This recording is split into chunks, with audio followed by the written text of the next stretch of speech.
Ever wonder what it is we fear? What are we truly afraid of? And why are horror films so effective at instilling fear? This is Greg, and this is no ordinary channel. This is No Film Fear. Every 4th of July, Jaws plays on TVs across the country, carrying the weight it first did back in 1975 by frightening viewers with the fear of what's in the water. Audiences, sure enough, watch the film and then vacation at the beach or pool, only to conduct those two famous notes composed by John Williams. I mean, those notes and the clear understanding of what is out there in the water bring a fear to everyone's mind. Jaws has been analyzed by many scholars, fans, and other critics, from the troubles the film had behind the scenes with the mechanical shark named Bruce, to the social commentary the story inferred during the time period with the teenage rebellion and government's image to society in the 70s. This film has obviously struck a chord with the audience. But why? Monsters in America author W. Scott Pohl states that post-1960s, monster tales became part of a larger project to scare individuals into being respectable citizens. Churches, schools, and civic groups sought to socialize teenagers in ways that limited the effects of the sexual revolution and the political repercussions of the counterculture. Interesting if you think about the opening of Jaws, starting with the young college kids partying, and then all of a sudden, innocent Chrissy Watkins is eaten by a shark. I mean, strong signal if one is trying to tell teenagers behave, or else you'll get eaten by a shark, I guess. As these comments are interesting to know and discuss with fans of the film, we are going to look at Jaws a little bit differently. This analysis is a discussion of the film, not the book. We are going to look at what really makes this film a classic horror film. And to note, there will be spoilers ahead. Let's discuss the unknown. For many, the open sea terrifies them. I mean, I know it does for me. And it may have been caused by this film. But when this movie hit the theaters on June 20th, 1975, many people were instantly traumatized by not only the ocean, but other bodies of water. I mean, like, even the bathtub. Okay, that to me says a lot about how impactful this film was instilling fear in the viewer. But, of course, the question is why? What is it that it did? There has actually been a fear of the open ocean for some time before this movie that many people didn't fully reflect on, or they just chose to ignore. One author mentioned before, W. Scott Pohl, Monsters in America, wrote a breakdown on the amazing history of horror films. He comments that some of America's greatest horror writers have been reflecting on the terrors of the seas for centuries. They focus on such creatures as the myth of the sea serpent and even Moby Dick, and how those stories would travel from the fishermen out at sea back to the towns where they lived, and only to then be shared and passed around like folklore. This is exactly what Spielberg does in this film. Much of the early portions of the film, what we, the audience, know about the shark is learned either by word of mouth You yelled shark. or some kind of telling of information.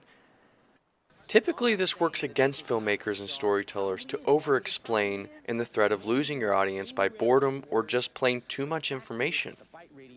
But when done well, and through the way that Spielberg executed this information overload, you stimulate the imagination of your audience. As most screenwriters and filmmakers are taught, show, don't tell. Although, horror films work completely the opposite. To build on suspense, you have to tell a lot and show a little. We as an audience now want to see more. We are hooked. The torso has been severed in mid-thorax. There are no major organs remaining. May I have a glass of water, please? Right arm has been severed above the elbow with massive tissue loss in the upper musculature. Thank you very much. Partially denuded bone remaining. This was no boat accident. Did you notify the Coast Guard about this? No, it was only local jurisdiction.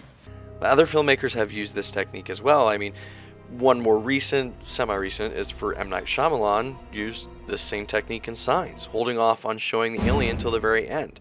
Alright, I'm sorry, another spoiler, I know. But Spielberg, whether originally on purpose or because of the complications with the mechanical shark, Bruce, delivers all the information about the shark through the characters and visuals around Chief Brody. The power of our imagination helps create this image of the shark for ourselves and even builds and intensifies the suspense.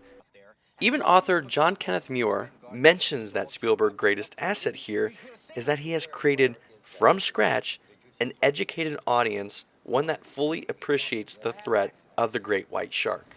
And what did you say the name of this shark is? It's a Carcharodon carcharias. It's a great white. The first close-up of the film is when Chief Brody types in shark attack, relaying this important information to the audience.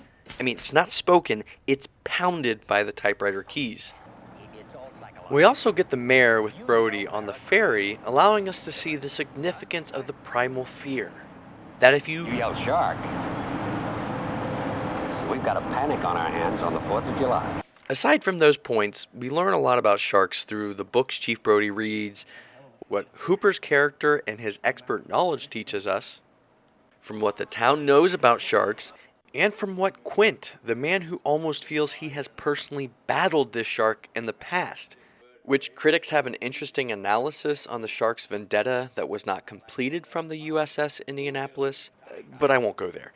Either way, the question that continues to build in our mind is, what is this monster? And even though we know it's a shark, how big is it? And probably a bunch of other questions that just randomly pop in people's heads during movies, the one that stays with us is, who will save the town?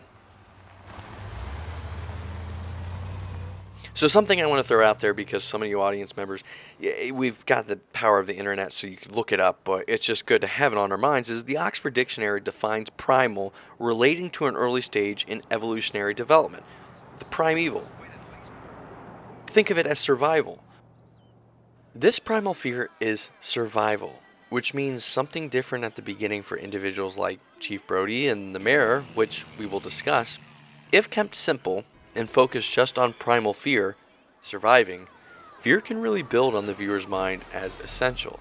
Muir states that even though the great white shark remains hidden beneath the waves for most of the film, unseen but imagined, Spielberg fills it in with the visual gap and the viewer's imagination, with the plethora of facts and figures about this ancient, deadly predator.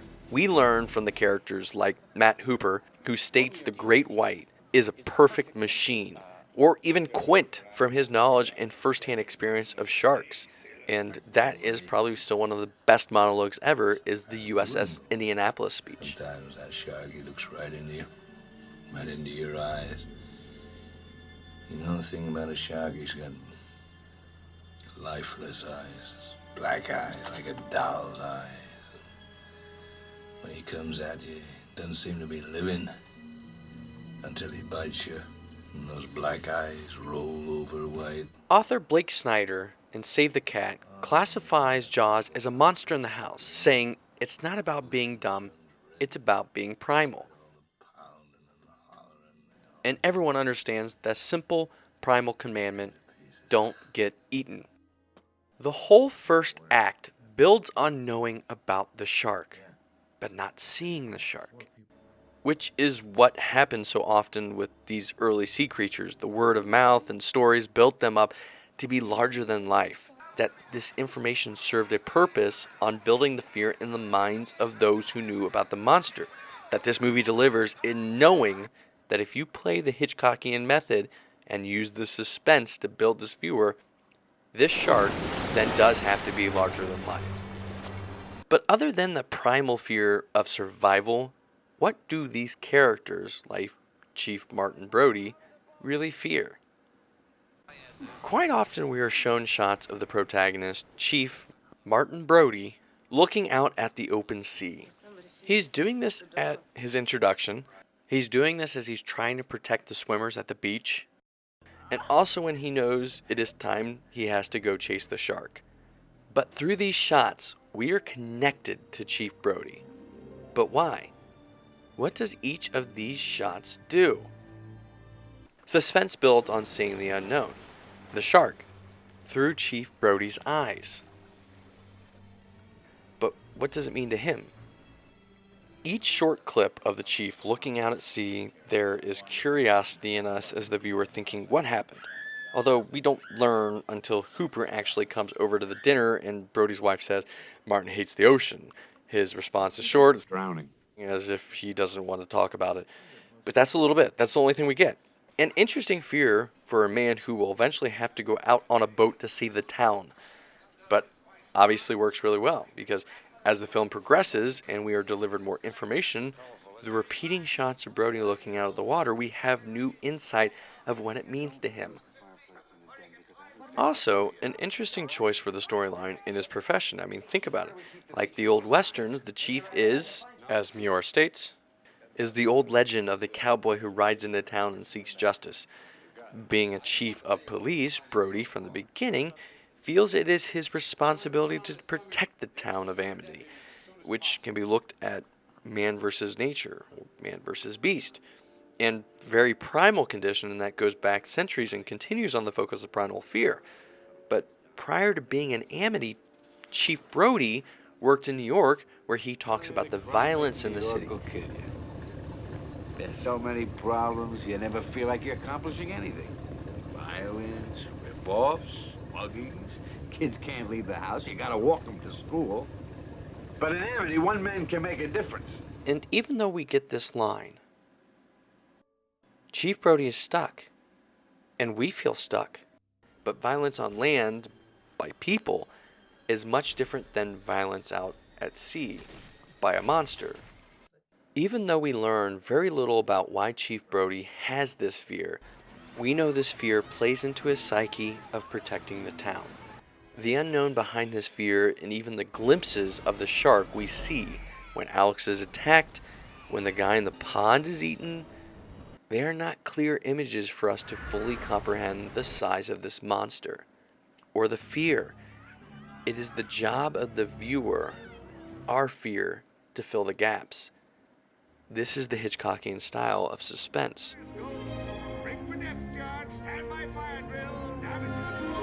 This lack of information to our question allows the suspense to build until Chief Brody is chumming the water out at sea, that the infamous reveal of the shark, and now infamous lines improvised by the actor, "You're going to need a bigger boat," land on the audience. We in that moment, being connected through Brody's eyes from the beginning to now, feel his fear.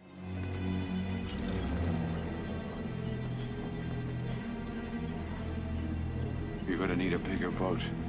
Some of the other characters, like the mayor and most of the town, fear something different. They fear losing their summer dollar and closing the beaches, which can be represented as the capitalism, which plays into many other analyses by critics, which you can read somewhere else because even though interesting, it's just a side plot, not important to the main fear we need to follow. But looking at the mayor, there is a great point where his fear changes and he mentions his kids were on the beach too. This is a great turning point to see that he was, all along, afraid, but afraid to admit it. But what about Hooper or Quint?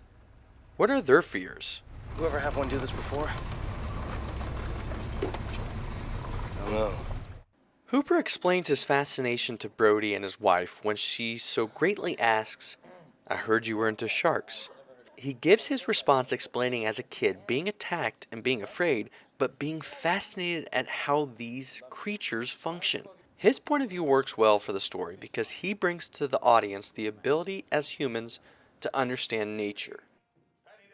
As these creatures are a perfection of evolution, he brings to us a great deal of useful information on sharks, which is also quite useful when we finally get his reaction on the boat to never seeing a creature like this, as if this myth of a shark is beyond nature.